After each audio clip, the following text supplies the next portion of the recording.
Hey guys, thanks so much for stopping by my channel. I do appreciate you guys' support. While you're here, please make sure to like this video, hit that notification bell, and definitely subscribe. The views that I express are my own personal opinions and reactions for commentary, and everything is alleged.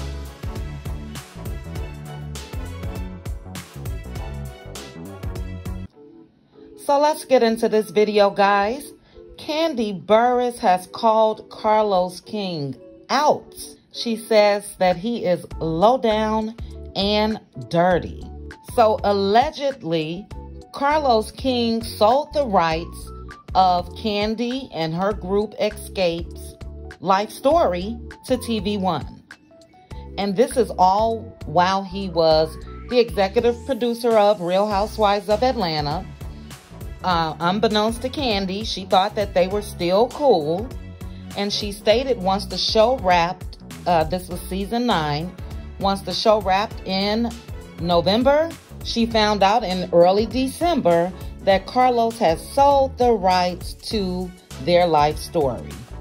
And to make matters worse, allegedly, per Kandi, Carlos had another member of his team to call Mama Joyce on the low to get information about Kandi while she was in the group Escape. And you know, older people, number one, her mom probably was excited just to be talking to someone, but thankfully she called Kandi beforehand, but her mom was about to give up all the information. So, you know, we've all heard Kandi upset before. You know, her voice starts shaking and all of that. But me personally, I've never heard Kandi cuss too much.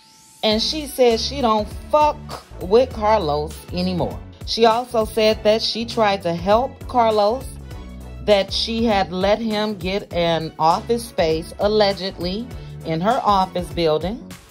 She said that he and Todd were partners. That didn't work out well. But that just shows how close of a relationship that they had.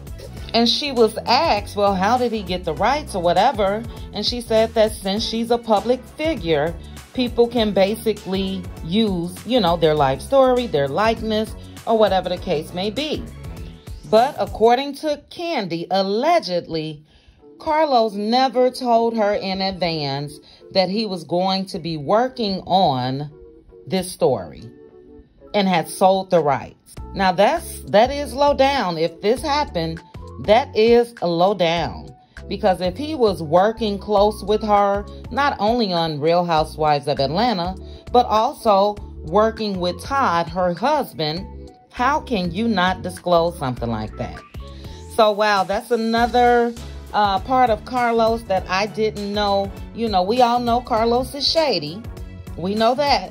You know, it's never set well with me with how he mentioned coleslaw was the whole restaurant. And I'm sure it never set well with a lot of people. But we know that he's shady. But to do something like this to somebody that, as Kandi says, she helped him. You know, she was helping him. That's wrong. And I never really knew the real reason why Carlos was no longer the producer of Real Housewives of Atlanta. You know, I don't know if he quit. I doubt it, because that's a very big show still today. Or did they let him go? And if they did, I wonder if this was the reason why. Because Kandi does have pull. You know, she does have a presence in more areas than just reality TV. And I'm just wondering if that was the case. Then it also made me think of Mel and I'll say Martell, because they're the ones that pitched this show, Love and Marriage Huntsville, to Carlos. And if you ask me, that really put Carlos back on the map. Not saying that he fell off the map, but Love and Marriage Huntsville is the #1 reality TV show on OWN. And without Mel and Martell, there will not be a Love and Marriage Huntsville. So I couldn't help but to think of Mel and wonder how close their relationship really is. You know, they seem very close. Carlos gives Mel top praises, even just recently compared her to the greats of reality TV. But this is cause to, I don't want to say really cause for concern, but yeah, you may want to look into that because he's getting to know all of their life story, Mel and Martell.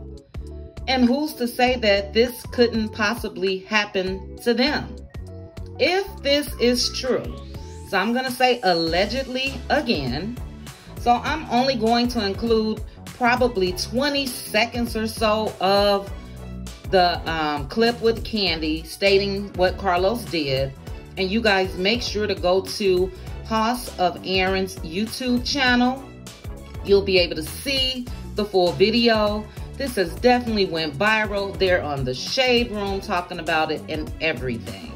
So I don't like this. If this is true, you know, they do have a right to, as far as entertainers, producers and creators of shows, they do have a right to create a show, you know, sort of like a biography or whatever.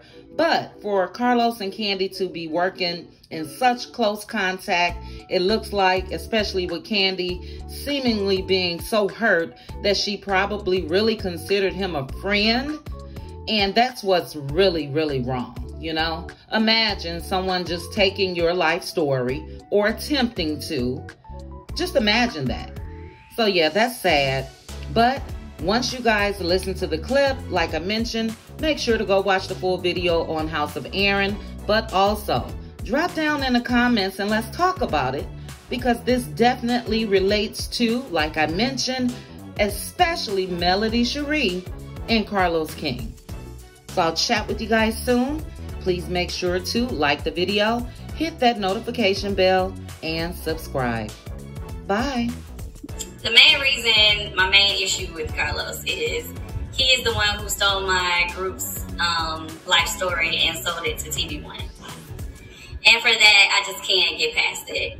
He was the person who had did the deal with TV One to sell our life story. And my mom and was gonna try to ask my mother questions about us unknowingly to get more information, I guess, for the show. Wow. When you're a public figure, people can do they can do unauthorized stories about you. Once all them years we have been around each other, he had never once told me that he was trying to do a movie about us. And to be able to go behind my back and to do that and to that's our life story. Right. I was like, I can't fuck with him ever again.